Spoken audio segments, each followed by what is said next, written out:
Sejam todos e todas muito bem-vindos e bem-vindas à Semana de Letras 2024 da PUC-PR. Este ano, nossa jornada será especial, com o tema Entre Linhas e Letras, 60 anos do golpe militar e os seus impactos na educação e na academia, em homenagem a Cassandra Rios. Vamos juntos, entre linhas e letras, construir conhecimento e fortalecer nossas vozes. Aproveite a programação e fique agora com a atual palestra.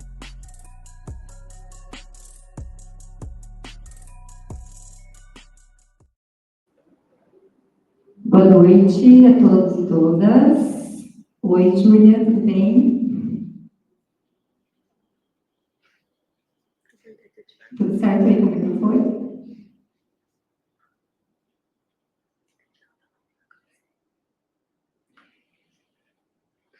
Então, hoje, o título da nossa fala é Memória Gráfica Ativista, o papel da tipografia nos cartazes feministas de resistência à ditadura no Brasil, com a pesquisadora e designer Júlia Navarro Lopes.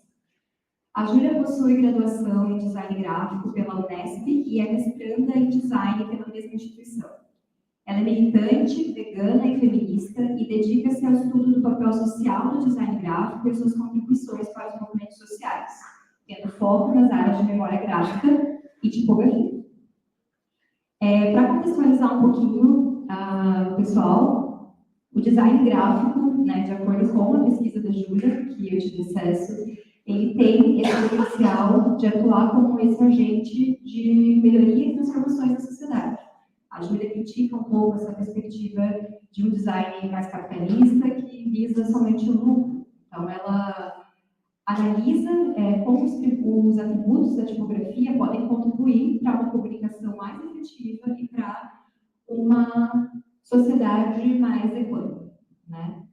Então, a Júlia hoje vai trazer para a gente um pouquinho sobre essa área do design ativista. Então, dentro do design, existe essa área do campo chamado design ativista que exige diversas outras possibilidades de atuação.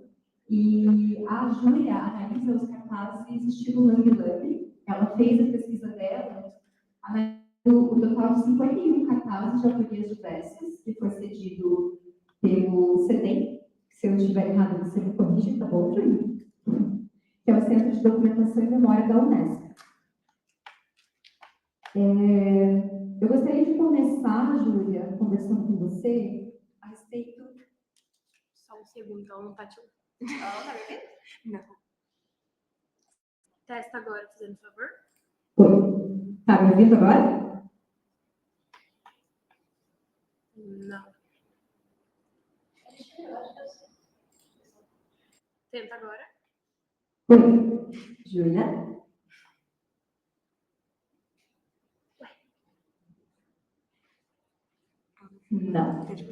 Não ouvimos.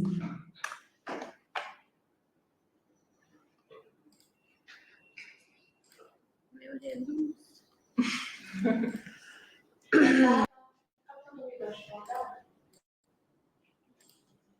Agora ela tá ouvindo. Oi. Ela gente não te ouve, não te ouve.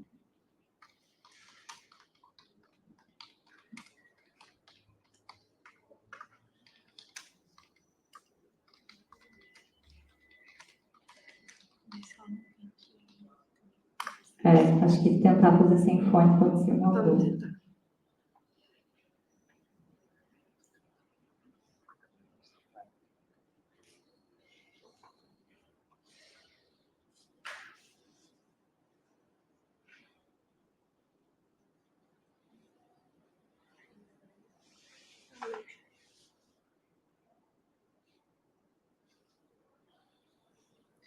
Vê se ela não tem que mudar essa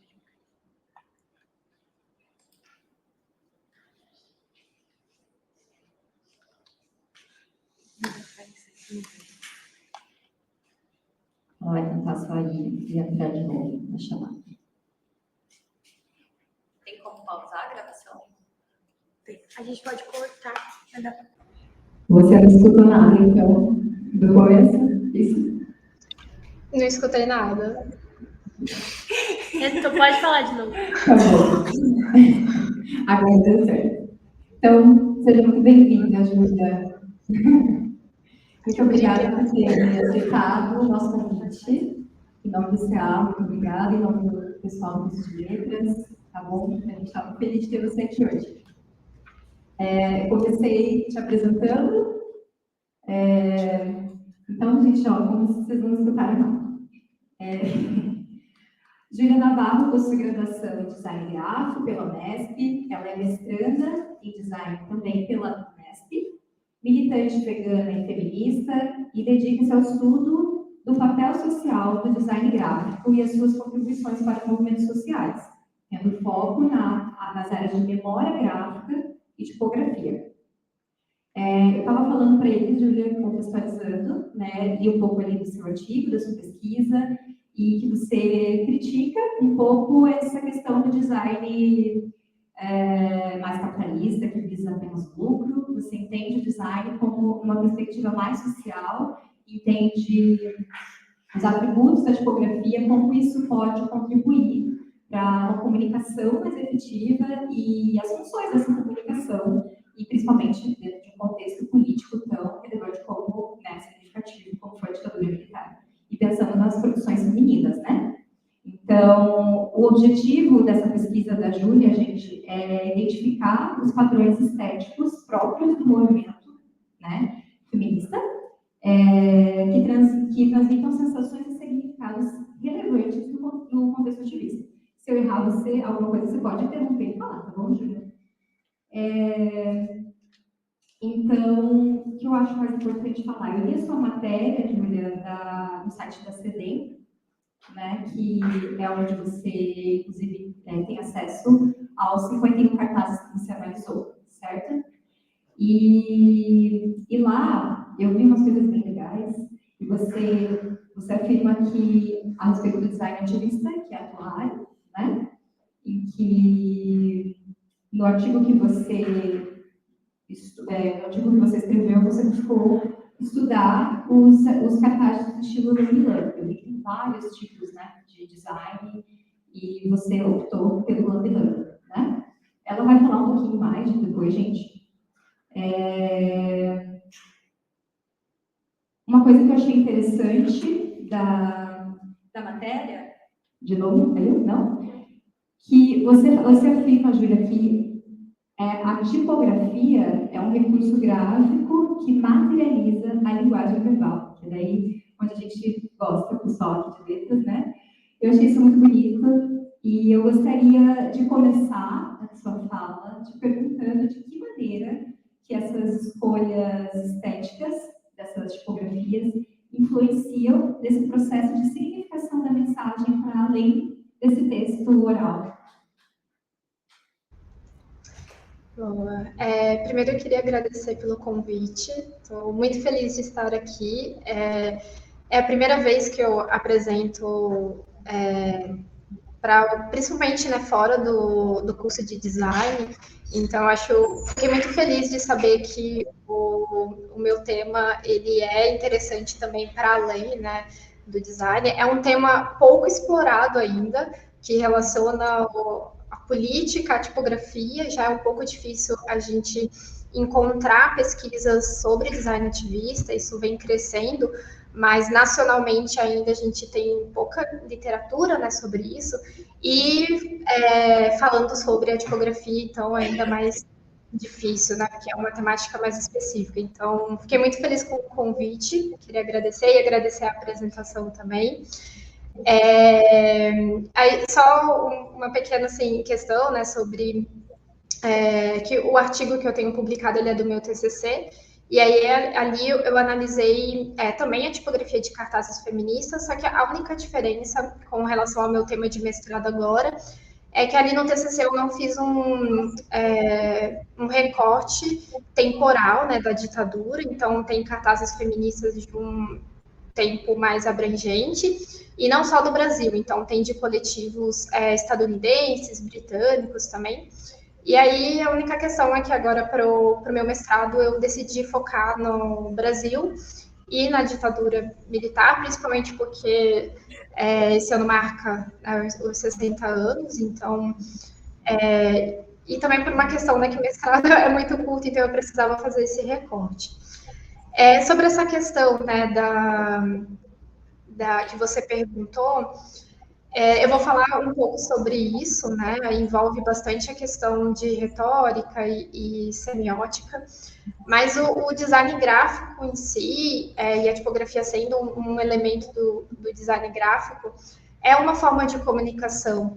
Então, existe até algumas questões, assim, em relação à terminologia, né? Como que a gente se denomina, a nossa profissão já chamou um tempo atrás desenho industrial, porque ela nasce ali do design de produto, uma relação com a arquitetura e tudo mais. Tem algumas pessoas que gostam de chamar de comunicação visual. Então, eu acredito que né, letras é justamente o objetivo da minha pesquisa, é analisar como que diferentes formas, então diferentes estilos de fontes, conseguem passar esses sentimentos diferentes. Então, a gente consegue ter alguns exemplos assim, né, de fontes mais cursivas, geralmente elas são utilizadas em materiais, por exemplo, convite de casamento. É muito comum a gente usar fontes caligráficas. Então, tem algumas tipografias, alguns estilos de letras que elas têm uma associação também histórica e temporal. Então, tem muita relação com o nosso contexto em que a gente vive, com a nossa história. Então, eu vou passar mais um pouco sobre isso, mais profundamente, assim, mas acho que tentando responder brevemente a questão seria isso. Obrigada, Gina. Pode continuar. Imagina. Boa. Se der algum problema aqui, eu peço para vocês compartilharem para mim.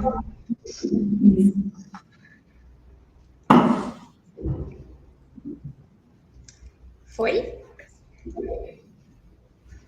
Respondi. Foi. Tudo certo.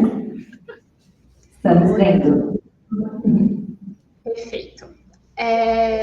Então, como, né, já introduziram, o meu tema de pesquisa de mestrado é a memória gráfica ativista e o papel da tipografia nos cartazes feministas de resistência à ditadura. Faço mestrado em design aqui na Unesp. E o objetivo da minha pesquisa, então, é fazer essa análise das formas visuais dessas tipografias a partir de uma abordagem da semiótica e da retórica, buscando, então, interpretar, né, os seus significados. Então, a gente, no design gráfico, tem muito essa preocupação com a estética, mas a questão social e política acaba sempre ficando um pouco de lado. Então, ao longo aí da trajetória do design, ele acabou sendo muito associado, né, com o capitalismo e com a questão da sociedade de consumo. E essa parte mesmo da mensagem e de uma relação mais social acaba ficando de lado. Então, a minha pesquisa, ela faz, assim, uma união, né, desses campos, com o foco na tipografia, que é um elemento muito importante do design gráfico, mas que ele acaba ficando um pouco de lado. E aí, além desse recorte da tipografia e dos cartazes, eu optei por fazer também, assim como eu fiz no meu TCC, estudar os cartazes produzidos por mulheres. Isso se dá por um interesse pessoal, né, uma identificação pessoal, mas também por saber que a história das mulheres, ela é muitas vezes invisibilizada, e as mulheres tiveram uma participação muito forte na luta, né, contra a democracia, contra a ditadura e pela democracia, mas muitas vezes não é falado, né, não tem muitos estudos sobre isso. Então, eu decidi continuar esse foco nas mulheres por causa disso. E a gente sabe que a ditadura teve uma censura muito forte, né, uma violência, os direitos foram retirados, e as mulheres, elas tiveram assim, uma história de uma transgressão dupla, né? Porque além delas estarem lutando contra o governo vigente, elas também tinham essa transgressão do código de gênero da época, do que era pensado para as mulheres, né? Do que era pensado que era o papel da mulher. Então, era visto como se elas estivessem agindo como homens, principalmente porque algumas delas participaram, inclusive, da resistência armada. E o fato delas serem mulheres, às vezes o fato delas, algumas delas estarem grávidas, não era considerado, inclusive, nos momentos de torturas, né? Então, a tortura por si só já é um acontecimento assim horrível, mas eles não consideravam nenhum fato de estar grávida para nesse sentido, assim. Então, como que elas tiveram que ter assim uma organização muito forte para conseguir permanecer nessa luta, porque inclusive mesmo dentro da própria organização em que elas faziam parte, às vezes elas tinham que lutar contra o machismo, contra o sexismo, né? Porque a pauta feminina não era considerada como primordial. Então, até 1970, mais ou menos, a gente não tem um movimento feminista, de fato, organizado no Brasil, e justamente por isso, né? Então, a luta pela democracia é a principal, vamos deixar a questão da mulher de lado um pouco. Então, esse fato, né, dessa resistência para além da ditadura, também ter essa resistência, às vezes, dentro das próprias organizações de esquerda. Então, isso é algo que me chama muita atenção e que eu quis trazer um pouco de luz, né, para essa minoria.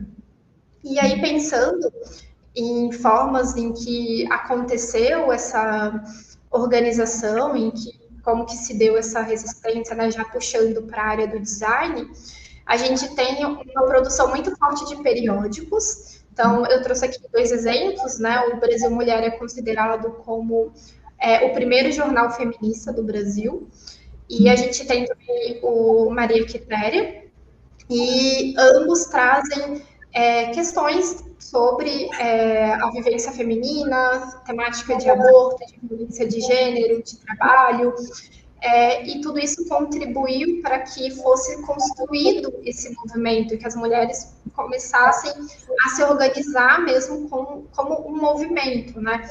E que fosse gerando essa consciência sobre as questões, para além também da questão da democracia, mas incluindo também as pautas femininas, né, nisso.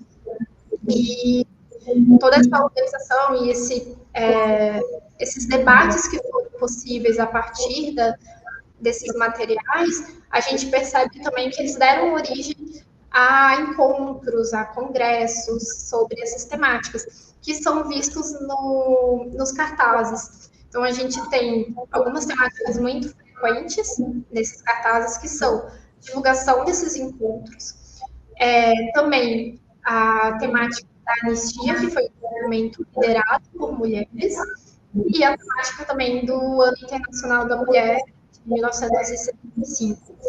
Então, a gente percebe, né, como que o design gráfico ele vai sendo utilizado pelos movimentos, então, tendo essa presença muito forte nos cartazes, nos periódicos, tem também muita presença em capas de discos, porque todo o movimento artístico, né, literatura, música, foi muito utilizado como uma forma de resistência.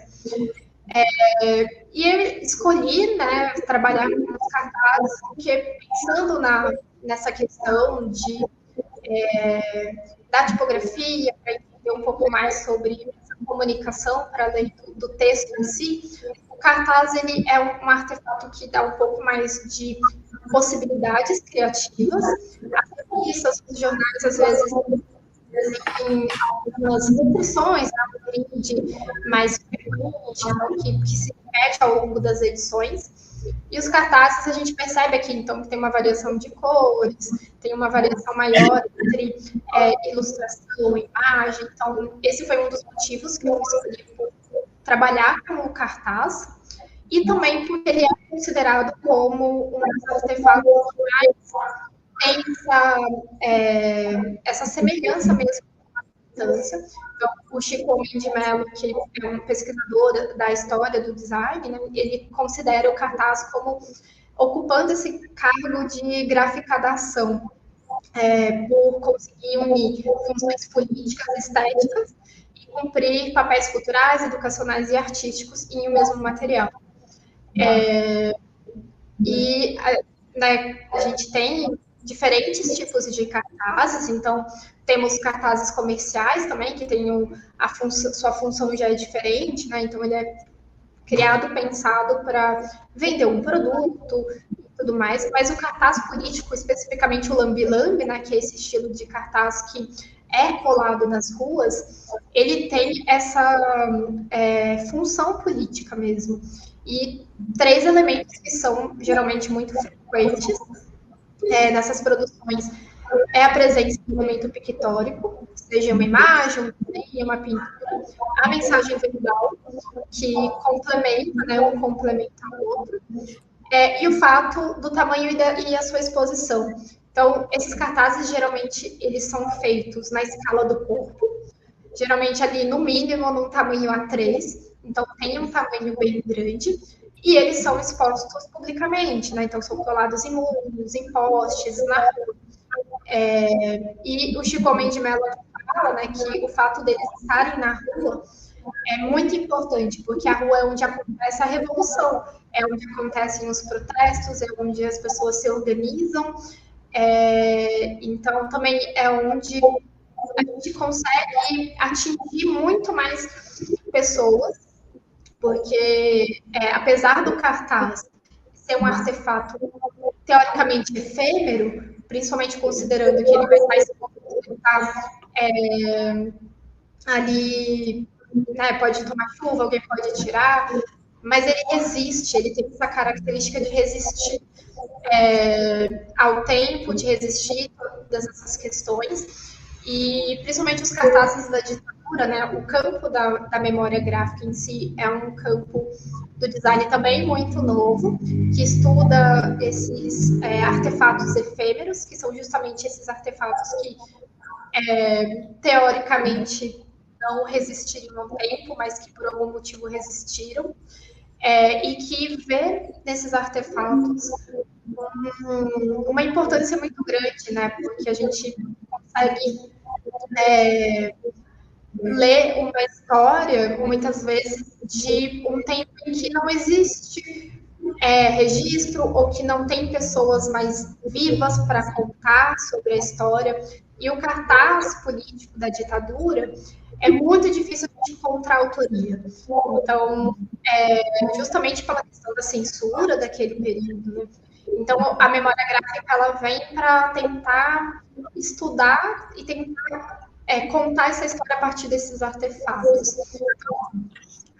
Os cartazes políticos da época da ditadura, nós temos muitos registros. Então, inclusive, tem um livro muito legal que chama Os Cartazes dessa História, que um compilado, acho que deve ter mais de 300 cartazes do período da ditadura. E aí ele é dividido entre os movimentos sociais, então tem cartazes do movimento estudantil, movimento sindical, movimento de mulheres. Então, a gente tem uma produção muito forte, muito rica de cartazes desse período, e não só apenas do período da ditadura, mas então, esse foi um dos motivos também por eu ter feito essa escolha, né, de estudar os cartazes.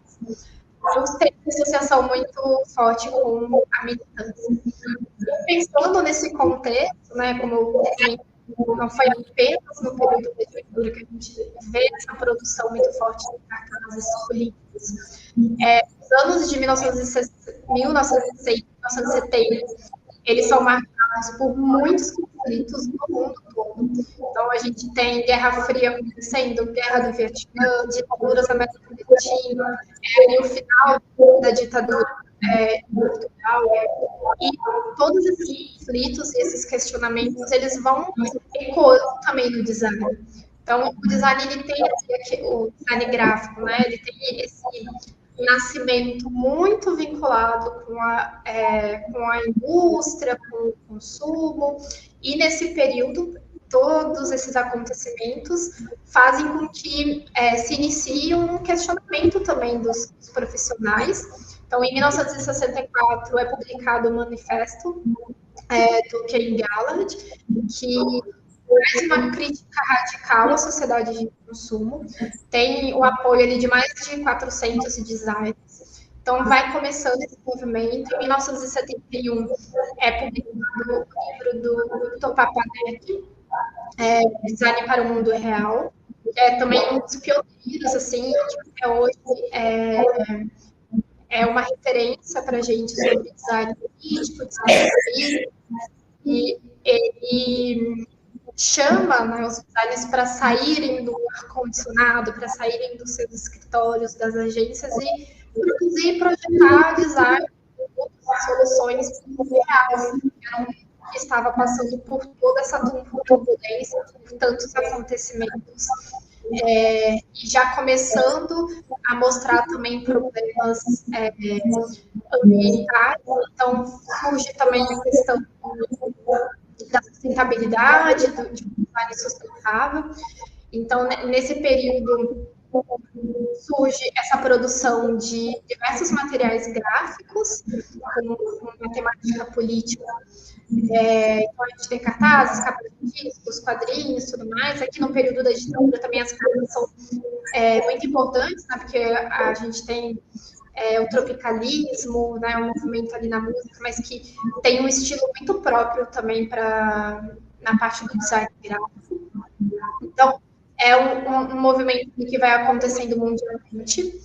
E esse movimento de questionamento, ele se dá em contraponto a um pensamento que vingou, assim, durava ali há um tempo já, algumas décadas, que é o modernismo. E o modernismo no design, ele acreditava num design funcionalista, um design racional e objetivo, que teoricamente seria um design neutro. Então, eles acreditavam que eles tinham o potencial de construir um design universal. E para isso eles abominavam qualquer forma orgânica, qualquer forma de expressividade humana demonstrada nas criações, no design, e usavam formas retas e geométricas. E esse pensamento, ele é um mito, porque é muito difícil a gente conseguir deixar de lado o nosso contexto, né, o contexto que a gente vive, como cita a Catherine McCall, que é uma também escritora muito forte dentro da temática ativista. Não tem como, né? Todo design, todo projeto de design, ele envolve um ângulo, uma perspectiva, seja implícita ou explícita. Às vezes a gente nem sabe que está colocando um viés ali, mas não tem como não colocar. E aí esse movimento, ele vem como uma forma de incentivar também os profissionais a se posicionarem e não tentar ficar nessa ideia de um design neutro, que na verdade seria uma manipulação, né, de uma verdade universal. E esse ideal de pureza também, o modernismo, o modernismo ele surgiu ali na Europa, e então o próprio fato de tentar buscar essa neutralidade já tem ali uma retórica, né, implícita. Então, como que a gente pretende produzir um design que seja aplicado universalmente, sem considerar a cultura dos lugares. No caso da tipografia, isso também foi muito forte. Então, dentro da tipografia, a gente tem muitos autores e tipógrafos que seguiram esses ideais modernistas. tem um texto muito famoso da Beatrice Ward, que é sobre a taça de cristal, e faz uma analogia comparando a tipografia com uma taça, né, com um cálice, e o conteúdo com um vinho. Então, ela fala que a tipografia modernista ela seria uma tipografia como se fosse uma taça de cristal, seria translúcida e invisível, e você poderia enxergar o vinho sem dificuldade. E uma tipografia que tivesse ornamentos, ela seria comparável a uma taça de cerâmica, que dificulta que você tenha acesso ao vinho. Eles utilizavam muito esse discurso também pensando numa questão de acessibilidade e tal, mas hoje em dia a gente sabe que é possível conseguir acessibilidade sem matar a expressividade, né? A gente consegue, porque esse movimento ele foi uma camisa de força assim, para a criatividade, mas também não considerava essas questões culturais, né? Essas questões regionais também. Então, por exemplo, a gente tem a tipografia vernacular, que é uma tipografia que a gente encontra nos ambientes urbanos, né? Muito comum aquelas placas de mercado, e tem uma relação muito forte com o regional, com classes sociais mais baixas, e elas não têm desenhos, né, nas suas letras que são retos e geométricos, mas nem por isso elas não são boas. Então, esse movimento também vem contestar a visão modernista na tipografia. E aí, pensando, né, entrando na questão do porquê que a gente pode falar que a tipografia ela consegue comunicar para além do texto em si. Muitas vezes a gente acaba não considerando a linguagem visual como uma linguagem, né? A gente acaba, sempre quando pensa em linguagem, a gente pensa na nossa linguagem oral, mas eu trouxe aqui um esquema do Michael Dreeman, que é um designer que propôs uma junção da visão da linguística sobre a linguagem, incluindo o design gráfico também. Então, nesse esquema, a gente consegue ter, né, a linguagem gráfica verbal, pictórica e esquemática. E a tipografia, então, ela encontra uma linguagem visual, gráfica e verbal, podendo mudar o modo como ela é feita, né, feita à máquina.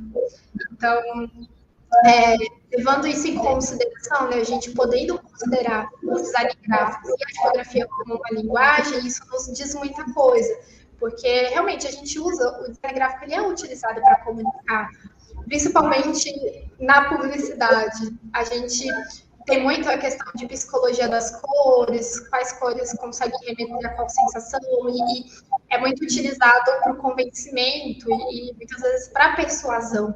E o meu intuito com o meu tema é como é que a gente consegue pensar isso num quesito, num contexto político, né? Então, a publicidade se apropria muito disso, mas como que os movimentos sociais podem se apropriar dessa ferramenta que é muito poderosa? A partir do momento que a gente consegue incluir a tipografia como uma linguagem, a gente consegue identificar a retórica dela. Então, eu trouxe aqui, eu não sei se vai dar para ver muito bem os exemplos, mas para a gente ver visualmente mesmo como isso acontece. Então, do lado direito eu tenho a mesma frase com tipografias diferentes. E o quanto que a gente consegue fazer associações diferentes a partir desses estilos, né? Então, por exemplo, aqui essa fonte, que ela é mais cursiva, caligráfica, ela tem uma associação mais ao elegante, né? Como eu comentei ali no início, muito utilizado em convites de casamento. Um exemplo muito famoso, pelo menos dentro do campo da tipografia, é a tipografia gótica, que foi utilizada na propaganda nazista. Então, ela é uma tipografia que nada tem a ver, que ela não foi criada pelos nazistas, não tem, mas ela tem essa associação. Então, a retórica da tipografia, ela tem associações que podem ser geográficas, associações que podem ser históricas e temporais. Então, a tipografia, esse estilo gótico, pensando no tempo, ele nos remete à Idade Média, que foi quando ela foi originada. Mas, pensando geograficamente, a gente tem essa associação com a Alemanha, apesar de que ela, depois de um tempo, foi abolida e tentaram substituir ela por uma fonte modernista, que é a Futura. Mas, apesar disso, ainda continua no nosso subconsciente, né, digamos assim, essa associação. Mas essa associação também depende muito do nosso contexto. Às vezes, uma pessoa que não conhece essa história, que não tem o mesmo repertório que eu, talvez não faça essa associação, faça outra associação. Então, nesse quesito assim que a gente consegue enxergar nessa forma de interpretar um texto para além da frase mesmo que está ali. E nesse exemplo da esquerda, é a mesma frase com a mesma tipografia em todas elas, mas a variação e a mudança se dá no peso da fonte. Então, o peso que a gente fala é a espessura das hastes, né? Então, geralmente a gente chama de negrito, mas hoje em dia as fontes têm pesos muito variados, então vai de light, médio, classe, gold, extra gold. Então, a gente consegue dosar esse peso que a gente quer dar também para as palavras, e isso influencia na ênfase que a gente dá, na forma como a gente quer passar a mensagem. Então, se a gente traz esse peso para a palavra favor, eu colocando ela em negrito, pensando na mancha gráfica, né, que a gente fala, eu tenho uma quantidade de cor um pouco maior na palavra favor, porque a haste das letras está mais grossa. Então, o nosso olhar ele já tende mais para a esquerda. Então, pensando nesse sentido de leitura também, influencia. E eu dou uma ênfase para a palavra favor. Agora, quando eu coloco esse peso negrito para esta, eu já estou dando outra interpretação. Então, eu estou dando a entender que existem outras carruagens, mas que eu preciso que você me devolva esta carruagem. E quando eu mudo esse peso para antes da meia-noite, o foco que eu quero dar é nesse tempo, nesse momento, eu preciso antes da meia-noite. E quando eu coloco, além do negrito, eu coloco também em caixa alta, que é todas as letras em maiúsculo, eu dou uma ênfase ainda maior. E por vezes pode soar, talvez até meio agressivo. Então, no meio digital, a gente tem muito isso, né? De falar que quando alguém escreve tudo em caixa alta, é porque está gritando. Então, são diferenças muito sutis, mas que podem dar uma interpretação para a mensagem, principalmente porque é um artefato ali estático. Eu não tenho uma pessoa falando que pode explicar, que pode dar um contexto, que você vê o tom de voz. Não. Então, é justamente nessa questão, né? Na caixa alta, na caixa baixa, numa fonte em itálico, numa fonte em bold, numa fonte cursiva, numa fonte serifada, que a gente consegue dar uma ênfase, que a gente consegue dar um sentido, um sentido mais agressivo, um sentido mais delicado na mensagem que a gente quer passar. E, então, né, essa são alguns exemplos que a gente consegue ver dessa questão realmente da retórica, né, na tipografia. E aí, pensando nessa análise, né, dos cartazes da ditadura, eu tenho ali no meu artigo, eu publiquei, né, análise de cartazes, inclusive alguns cartazes do que eu vou analisar agora no meu mestrado. Mas até então eu não tinha inserido ainda essa questão da retórica, a questão da semiótica, porque Não, o mestrado ele é um pouco mais aprofundado mesmo, e na época nem eu sabia. Eu sabia que eu acreditava nesse potencial, mas eu não sabia muito como explicar ele. E são poucas pesquisas ainda que falam sobre isso. Então, hoje eu acrescento no meu mestrado essa questão do estudo da retórica, estudo da semiótica. E ali no meu artigo eu faço uma análise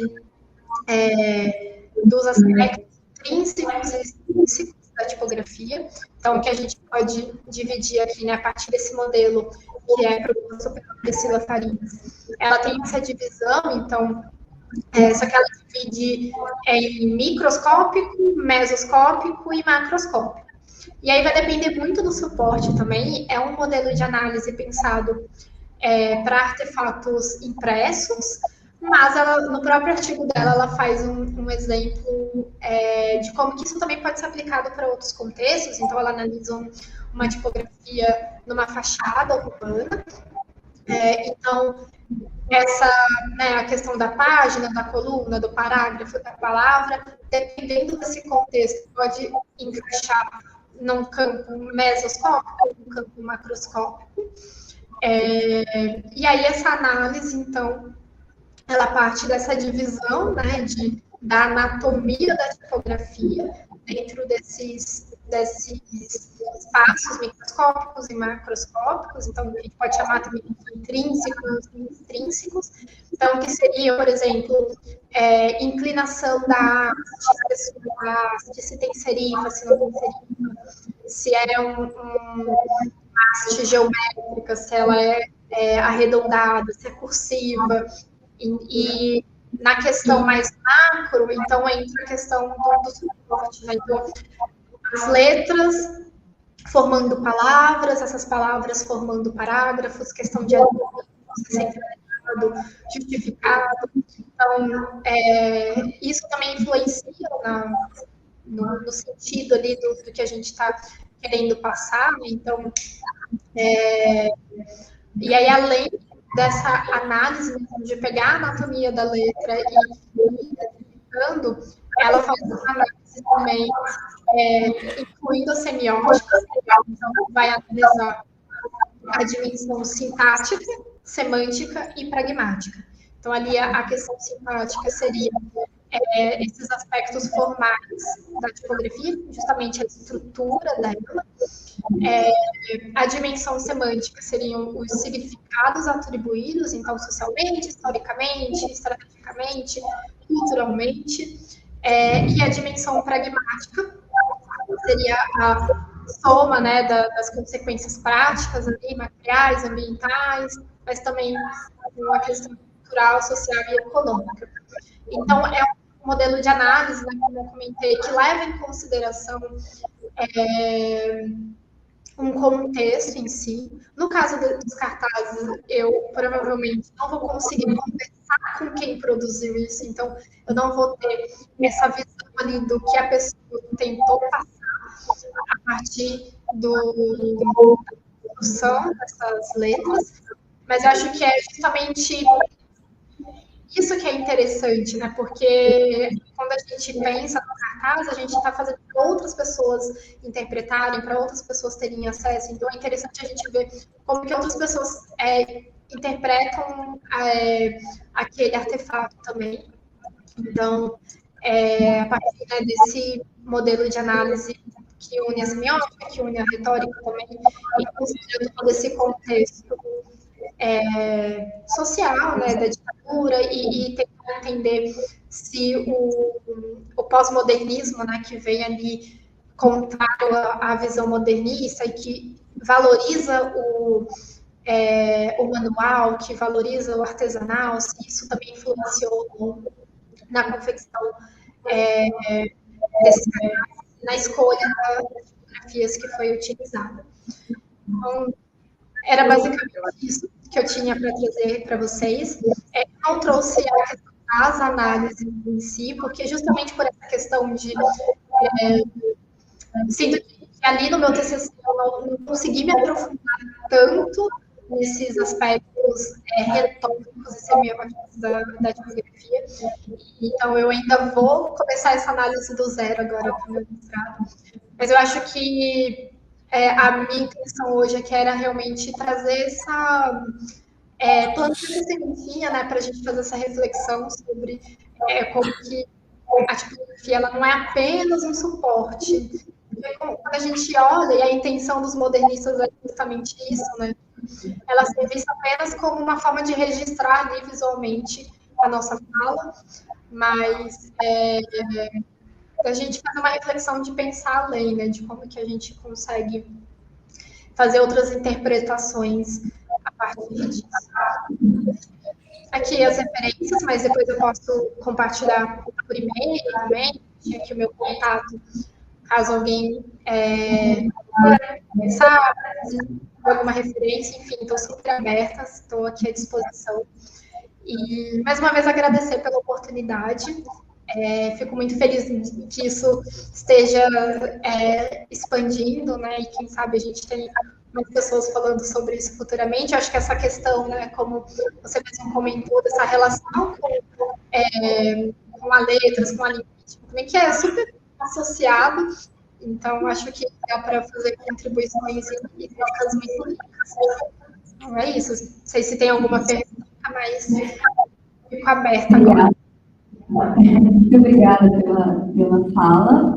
Eu acho que a maioria aqui, quando você falava, lembrei de análise do discurso, que é muito da nossa área também. Acho que tudo que você trouxe dialoga muito com questões de linguística, né, aqui com a gente, até de literatura. Eu lembrei bastante do concretismo mesmo, né, e da poesia marginal, o quanto que esses cartazes Lambe comunicavam, né, a maneira que comunicavam e como que a tipografia influencia, né, nessa comunicação. E pensando no contexto da ditadura e de mulher comunicando com mulher, né, para mulher, a gente tem essa questão da repressão. Então, era comunicado no anonimato. Então, além de você não conseguir ter acesso a essas pessoas, porque tem o fator tempo, né, tem essa questão do anonimato e dessa comunicação velada, né, entre linhas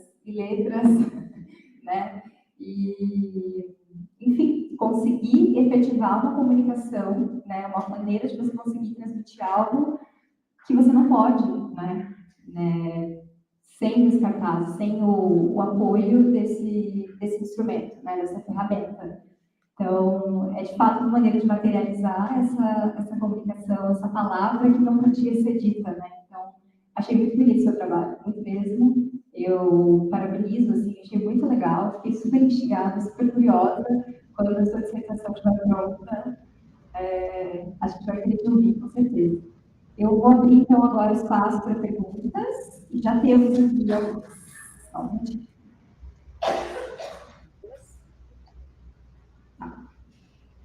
A Rúbia Helena falou assim: eu gostei muito de como os cartazes e periódicos utilizam uma linguagem que aproxima a leitura da causa. Como essa tipografia e escolha de apresentação influenciou a comunicação através do design gráfico pós-ditadura? Não sei se eu entendi a pergunta, que deu uma travadinha. Que escolha de tipografia, no caso? Ela falou que como essa tipografia, né, a escolha de apresentação desses cartazes influenciou a comunicação para agora, não pode ditadura. Quais foram as consequências? Se a gente não tivesse esses cartazes, né? Se a gente não se comunica, se a gente não tivesse conseguido se comunicar dessa maneira, você acha que teria alguma diferença? Na tua opinião? Olha,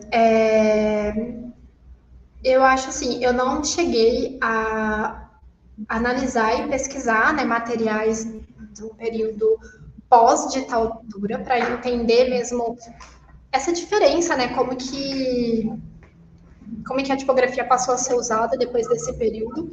Então, vou falar muito assim de uma visão pessoal mesmo, sem muito, vamos dizer assim, do que a teoria mesmo diz, né? Mas de algo que eu percebo, que assim como a história é muito cíclica, né? Eu percebo atualmente que os ideais modernistas eles estão voltando agora, no momento, principalmente na tipografia. Então,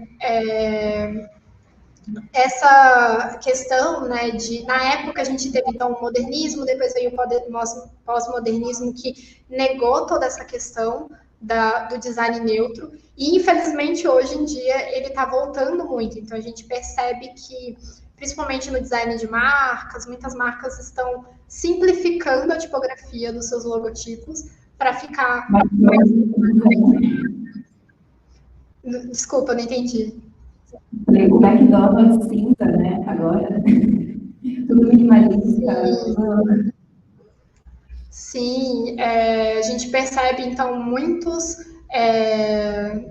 mudanças, assim, voltando para isso.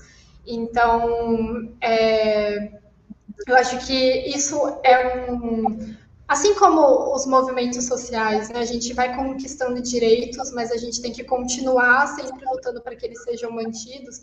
Eu sinto que essa questão também dessa visão projetual do design voltada para o social, ela vem crescendo, mas ao mesmo tempo é algo que a gente começou ali na década de 60, que foi surgindo, mas até hoje em dia a gente ainda tem que bater muito nessa tecla para que o design voltado para o consumo não acabe sobressaindo, né? Mas eu acredito que se não fosse essas produções, talvez hoje em dia o cenário fosse ainda mais complicado, né? Que hoje em dia talvez a gente nem se falasse sobre, que talvez hoje eu não conseguisse encontrar uma referência para falar sobre uma tipografia em contextos ativistas. Eu acredito que na época talvez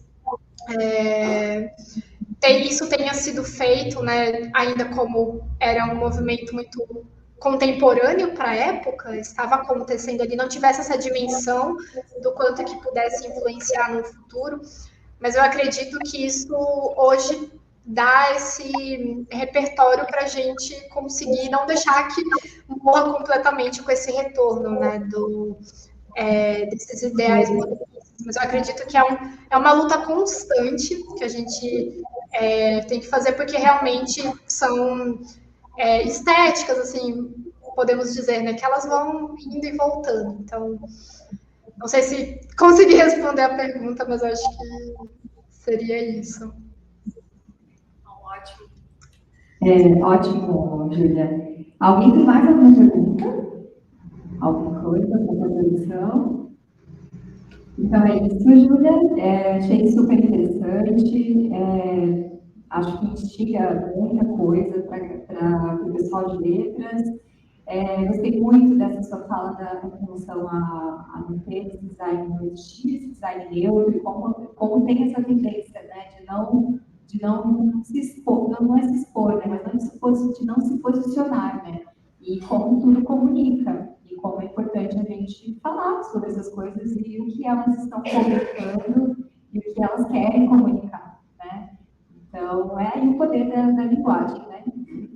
Então, eu te agradeço mais uma vez por ter aceitado o nosso convite, foi muito legal, muito produtivo, e espero que a gente consiga mais vezes, né, conversar. E é isso. Obrigada, gente, todo mundo que está aqui, e até mais, Julia. Muito obrigada, gente. É que não dá para ver na câmera, mas é que é uma sala. Ai, muito obrigada, eu queria agradecer mais uma vez o convite, acho que foi um espaço muito rico, assim, espero no futuro, quem sabe, conseguir apresentar, né, minha dissertação finalizada, e é isso, muito obrigada, gente, pelo espaço. Obrigada, tchau. Tchau.